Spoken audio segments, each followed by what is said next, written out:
Today I'm ranking the 11 best new weapons for both Crucible and PvE. There are nearly 50 new weapons right now, and as usual, some of them are kinda bad and I just dismantle them, but on the other hand, the weapons in this video are absolutely must-have and top-tier choices that are truly worth using and keeping.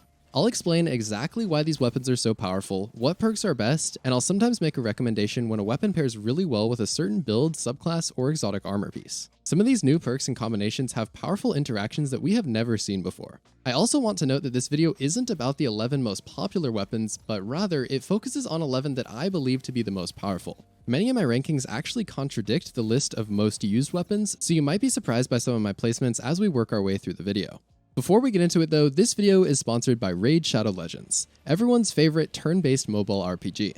Today we're discussing Destiny weapons that will get you the best results in endgame content, and in Raid there's a similar objective to get your champions ready to take on the most challenging content, the Doom Tower.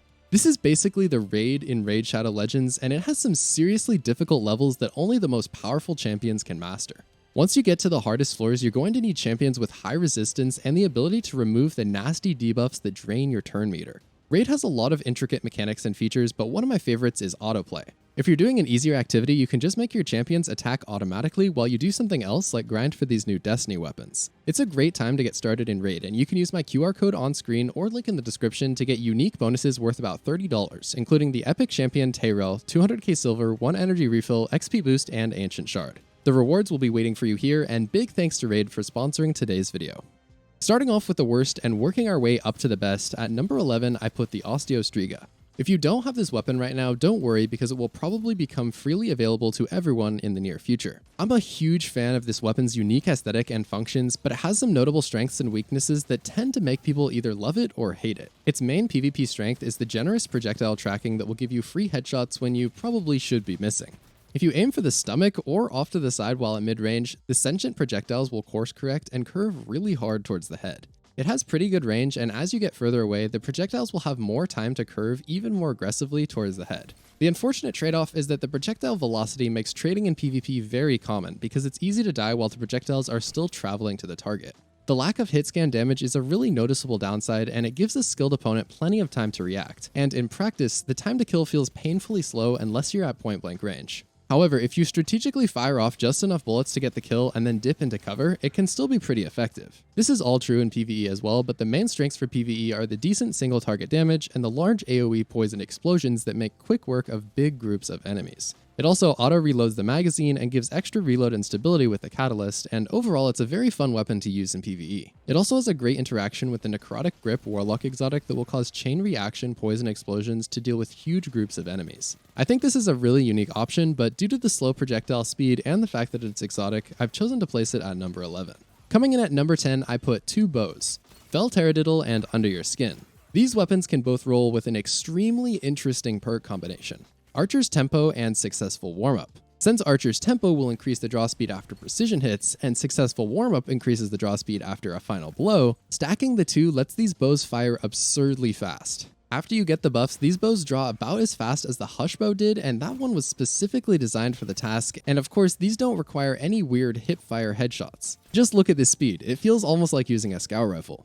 The best part is that both of these are craftable, and since the enhanced versions of the perks increases their duration, you can go on lengthy sprees even if there's a substantial gap between the kills. This is amazing for defeating multiple enemies in PvE, and also getting super unexpected kill times in the Crucible. I did the calculations and it appears to draw in 16 frames or about 0.27 seconds. People sometimes say blink and you'll miss it when talking about fast things, but in this case that actually could be true. While the insanely fast 0.27 second draw time is amazing, it's important to keep in mind that it still needs to reload before it draws, so the 2-arrow Crucible time to kill isn't quite that fast. Under Your Skin can also roll with Dragonfly to make explosions or adaptive munitions to change the damage type for PvE, so this bow will certainly make its way into some higher level endgame content. The other notable thing about Under Your Skin is the Land Tank origin trait. Final blows increase your resilience and reduce incoming damage in PvE.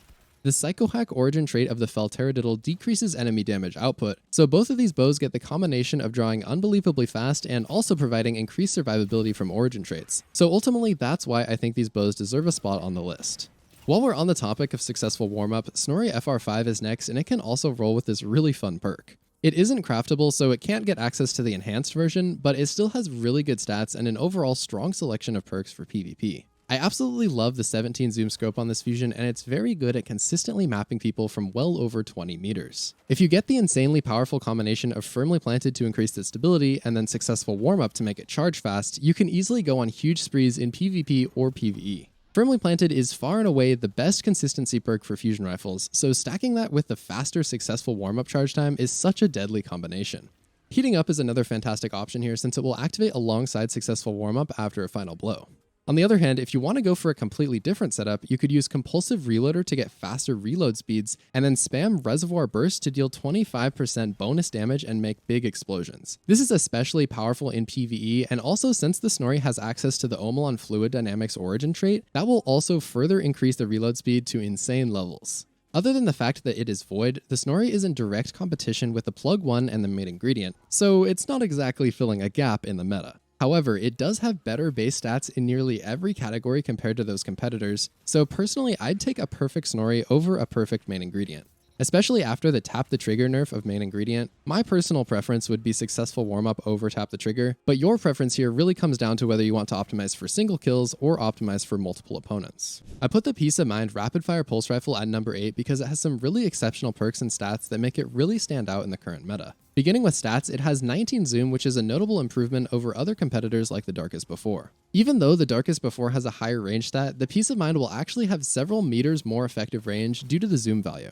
If you stack Arrowhead Break with the Counterbalance mod, this pulse will reach a 100 recoil direction stat, making its recoil perfectly vertical and extremely easy to control. If you activate the Heating Up perk on top of that, it all but removes the need to manage the recoil and it becomes extremely effortless to use. The fourth column has some awesome perk options including Moving Target, Elemental Capacitor, Adrenaline Junkie, Vorpal Weapon, and Harmony. My personal preference would probably be Vorpal Weapon for dealing big damage in PvE and also melting Guardians in their super, but all the other options here are also fantastic. I found that the little extra damage from using Adrenaline Junkie was really helpful in securing PvP multi-kills even without using my grenade. It also has the Land Tank origin trait to bump up your resilience after every kill, so you feel pretty powerful once you get that first final blow. Normally I am not a fan of rapid fire pulses because they can't effectively peak shoot and their low damage can feel underwhelming in comparison to high impact pulses, but Peace of Mind is an exception to my usual preferences and it is perhaps the best rapid fire pulse in the game. Coming in at number 7, the Crisis Inverted Crucible Hand Cannon has a truly massive collection of possible perks in the final 2 columns.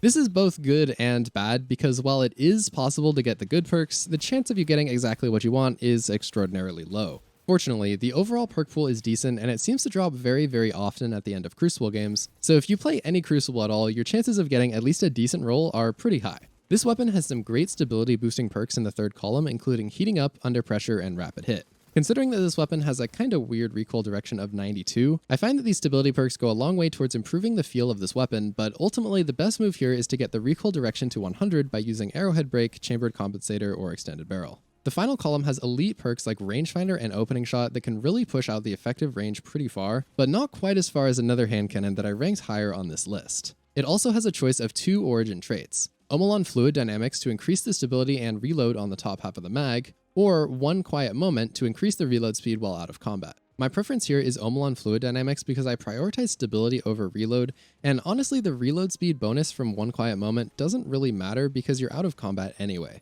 In terms of PvE, this certainly isn't the standout number 1 best hand cannon of all time, but it can get the great combo of Demolitionist and Adrenaline Junkie. Demolitionist recharges your grenade extremely fast, and then Adrenaline Junkie grants a huge 33% damage bonus and 20 extra handling after a grenade kill.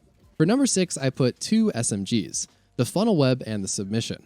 I put these at the same rank because they fulfill about the same role in the current meta other than the fact that Submission is kinetic and Funnel Web is energy. A lot of people have compared the Funnel Web to the iconic but now sunset Recluse, and although there are some key differences, that is honestly a pretty good comparison. The Funnel Web looks and feels extremely similar to the Recluse and it has some fantastic perk options especially for PvE. It can get basically unlimited ammo without reloading from the Subsistence perk, and Frenzy and Adrenaline Junkie are both amazing damage boosting options to pair with it. On top of that, its Vice Stinger origin trait has a chance to just reload from dealing damage, so an accurate user will rarely need to manually reload the weapon. For PvP, the Funnel Web can get perks like Killing Wind and Rangefinder to give it a respectable but not top tier effective range of about 21 meters. The Submission has a similar situation where it can roll with the Subsistence and Frenzy combo, but it also has cool options in the fourth column like Swashbuckler, Killing Wind, and Demolitionist. It can also get enhanced versions of these perks for even more Subsistence ammo and duration on the other perks. The Submission also comes with a very notable Soul Drinker origin trait that helps to regenerate HP based on the number of hits before reloading.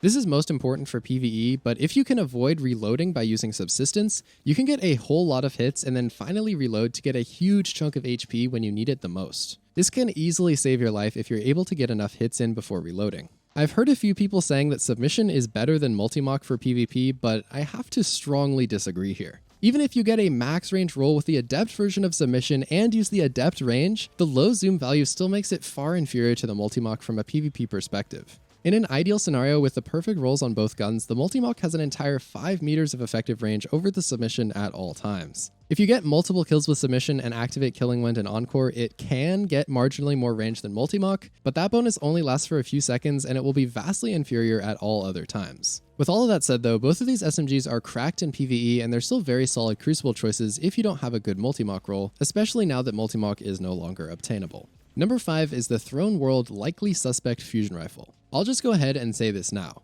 As people continue to craft this weapon, it will continue to rise in popularity. This fusion is incredibly powerful and it's easily my favorite rapid fire fusion in the game. With the Firmly Planted perk, you can spec into nearly 100 stability while crouched to make this fusion insanely consistent. And trust me, you're going to want to go for high stability because range does almost nothing on this weapon, and the same goes for rapid fire fusions in general. The difference in effective range of a maximum range Likely Suspect roll compared to a minimum range roll is literally like 1 meter. But investing in stability to get those bolts closer together is essential and has such a huge impact on the weapon's reliability. You also might want a counterbalance mod because it will make the recoil direction go from terrible to perfectly vertical. On top of all this, it can roll with a successful warm-up perk to make this rapid fire fusion even more rapid fire. Like after you get a kill, it almost feels like it charges instantly and it becomes insanely easy to go on huge sprees in PvP or PvE. This fusion is particularly absurd with Hunter Invisibility because you can sneak up on opponents, get a kill, and then have nearly instantaneous charge rate to take out their whole team.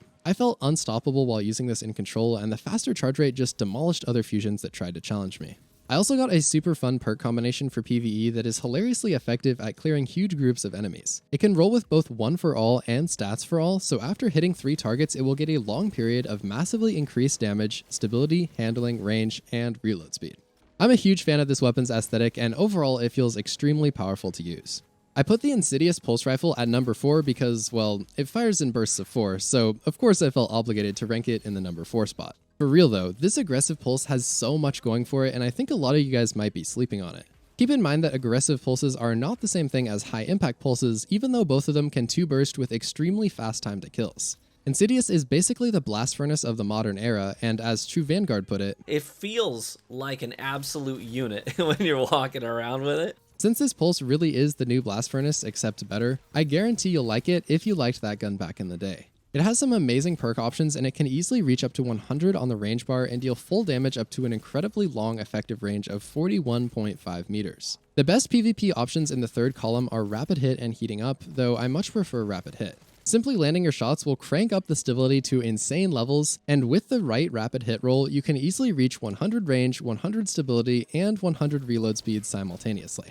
Like, other than converting it from Arc to Void, what else could you ask for on a pulse like this? It gets very forgiving 2-burst kills in Crucible, only requiring 6 out of 8 headshots, and if you've got 100 stability due to the plus 23 provided by Rapid Hit, any player will be able to at least somewhat consistently pull that off. You can even make it absurdly forgiving by adding Rampage in the final column, and Enhanced Rampage will give you a little bit of extra time to build stacks of Rampage before it expires. To top it all off, this pulse also has access to the Soul Drinker origin trait to regenerate health every time you reload after landing some hits. For a 2-burst kill, that will give you 10 HP, and that might not sound like much, but especially if you land more than 2 bursts before reloading, it can help you recover enough of your HP after an engagement that you can get into the next engagement sooner, and it also has the potential to save your life sometimes. It is also essentially a mini built-in worm husk for hunters because it will regenerate your health when you reload dodge. With enough hits, the health bump can be pretty noticeable and relevant in either PvP or PvE. Speaking of PvE, it has a ton of great perks including Rapid Hit, Vorpal Weapon, Adrenaline Junkie, Dragonfly, Demolitionist, and 1 for all. You can use Dragonfly explosions to immediately proc 1 for all, which is a pretty convenient combo. The last thing I'll say about this pulse is that its non-vertical recoil direction of 78 can be a little awkward due to the 4-bullet burst, so I recommend correcting this to 100 with arrowhead brake or a combination of a counterbalance mod and any barrel that increases the recoil direction. For number 3, I put the Father Sin sniper rifle, and this one is very interesting, powerful, and awesome for so many reasons. First off, it's tied for having the lowest zoom sniper optics in the entire game, and that makes it ideal for aggressive and close-range sniping. Low zoom snipers were nerfed back in Beyond Light, but they got buffed again recently and they are feeling extremely nice. The sight is perhaps one of the cleanest in the game, and the huge field of view allows you to clearly see everything when aiming down the sights. These sights also don't flinch an extreme amount, especially if you put on the No Distractions perk, so this is one of the few snipers in the game that can still kinda regularly shoot through the flinch. It also has access to the Under Pressure perk in that column, and since you can easily get the magazine up to 7 with any magazine perk,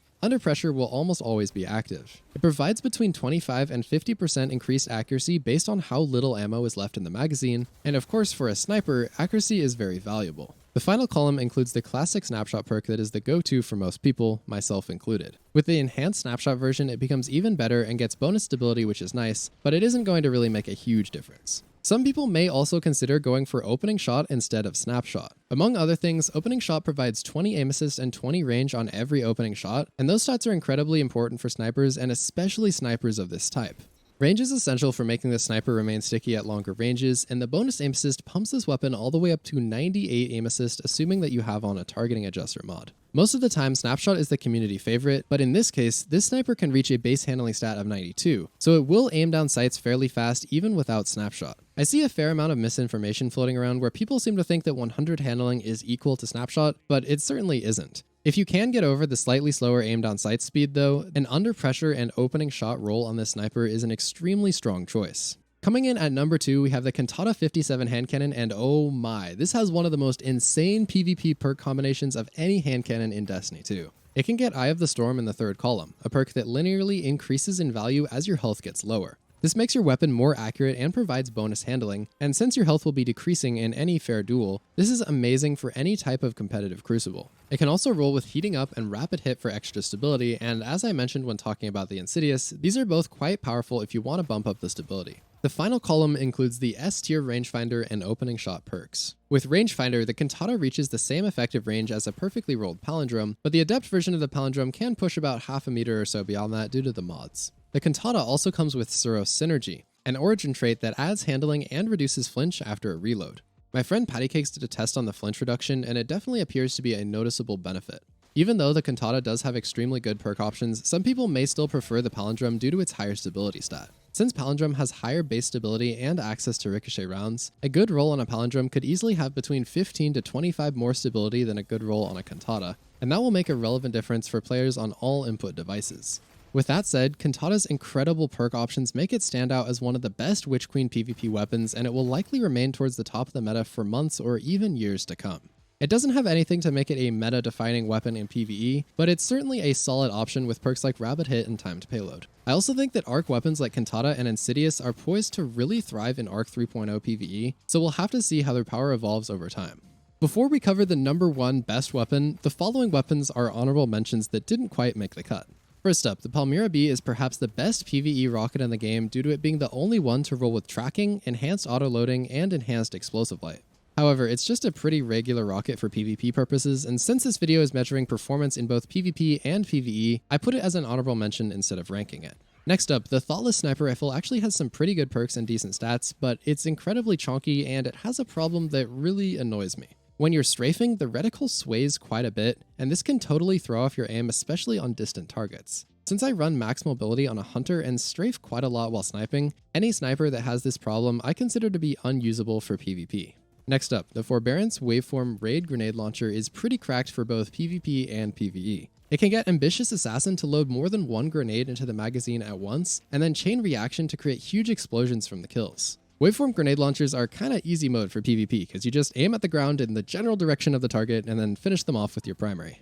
Crate is a pretty decent auto rifle that feels like an SMG. It can roll with Subsistence and One for All, and that's a pretty decent perk combination for PvE, but the weapon isn't particularly powerful for PvP due to very lackluster perks. Deliverance is the first ever non-exotic kinetic fusion rifle, and while that does open up cool new build combos with primary ammo energy weapons, I don't think that the fusion itself does anything exceptional. Lastly, the Ogma PR6 isn't very viable in Crucible, but it has a cool PvE perk combination of Wellspring and Demolitionist that provides 7.5% and 10% grenade energy respectively. This lets you spam grenades and recharge them with just a few quick kills, and especially with the subclass changes, this can be a fantastic start to any grenade-based build.